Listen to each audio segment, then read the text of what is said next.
पालघरमध्ये छेडा फूड्स कंपनीमुळे ग्रामस्थ त्रस्त झाले। कंपनीतून निघणारं रासायनिक सांडपाणी शेतामध्ये जातंय आणि त्यामुळे ग्रामस्थ त्रस्त झालेले आहे। शेतकऱ्यांचं मोठं नुकसान होत असल्याचं देखील शेतकऱ्यांचं म्हणणं आहे। कारखान्यावर कारवाई करण्याची येथील ग्रामस्थांनी मागणी केलेली आहे।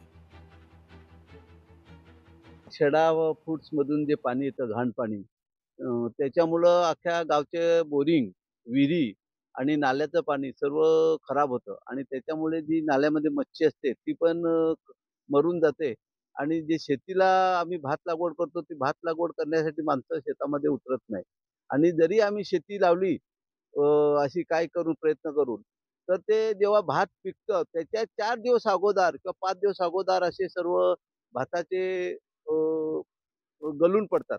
लोंग गळून पडतात. त्याच्यामुळे जे उत्पन्न आहे ते 25% पण आमच्या हाती लागत नाही.